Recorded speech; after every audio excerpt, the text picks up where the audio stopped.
আজ রাতে বানাবো একটু নিরামিষ পনিরের তরকারি। পনির আমি নিরামিষই বেশিরভাগ বানাই, পেঁয়াজ রসুন দিয়ে খুব একটা বানাই না। চলো তোমাদের সাথে শেয়ার করব। তার জন্য গ্যাসে একটা কড়াই চাপিয়ে তাতে কিছুটা সাদা তেল আর কিছুটা বাটার দিয়ে নিয়েছি। এবার ওর মধ্যে দিয়ে দেবো গোটা গরম মশলা, ফোড়নে দিয়ে দেবো। আর এদিকে একটা মিক্সির বাটিতে আদা, কাঁচা লঙ্কা, টমেটো, কাজু আর চারমগজ এটা পেস্ট করে রেখেছিলাম, সেই পেস্টটাই দিয়ে দিলাম।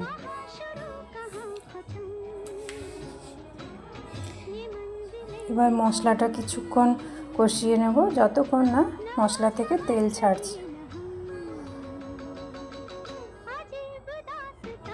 এবার ওর মধ্যে একে একে হলুদ গুঁড়ো, লঙ্কার গুঁড়ো, জিরে গুঁড়ো অ্যাড করে দেবো। আর একটু কিছুক্ষণ কষিয়ে নেব। এবার একটা বাটিতে টক দই ফেটিয়ে রেখেছি, সেটাই দিয়ে দেব।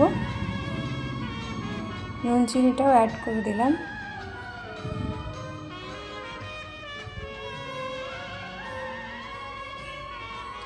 এবার এর মধ্যে দিয়ে জল দেব না।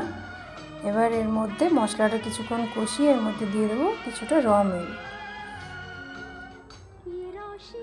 তোমরা দেখবে এটার মধ্যে বেশি জল ইউজ না করে একটু ঘরে মানে গরুর দুধ থাকলে ওটাই কিছুটা অ্যাড করে দেবে, দেখবে টেস্ট ভালো হবে জল দেওয়ার থেকে।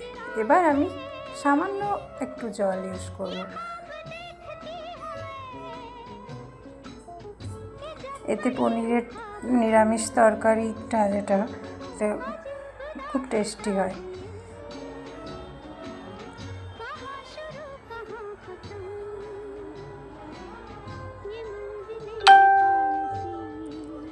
আমার তরকারিটা ফুটে উঠেছে, এবার সামান্য গরম মশলা আর ঘি দিয়ে দিলাম। খুব একটা জল বেশি দিইনি, ওই সামান্য জল দিয়েছি। তো রুটি দিয়ে খাবে তাহলে একটু গ্রেভি গ্রেভি মতোই করেছি। আমার কাছে কাসুরি মেথি ছিল না, তো তোমাদের কাছে কাসুরি মেথি থাকলে ওটা অবশ্যই ইউজ করবে, ওতে টেস্টটা আর দ্বিগুণ হয়ে যাবে। আর এর সাথে খাওয়ার জন্য আমি বানিয়ে নেব ময়দার রুটি।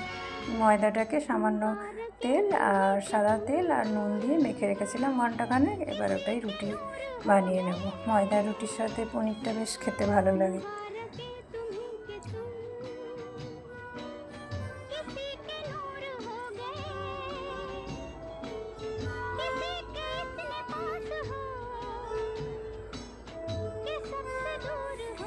আমার রান্না হয়ে গেল, এবার খাবারটা সার্ভ করে দেব। রুটি, পনির আর কিছুটা শসা কেটে নিয়েছি, সেটাই দিয়ে দিলাম। তোমরা কে কী খেলে রাতে জানিও, আর অবশ্যই জানিও আমার পনির রান্নাটা কেমন হয়েছে। সত্যিই বলবে, ভালো হলেও বলবে, খারাপ হলেও বলবে।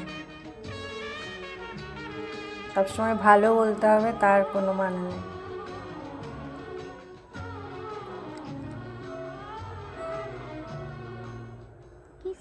ঠিক আছে, চলো খাওয়া দাওয়া সেরে নেওয়া যাক।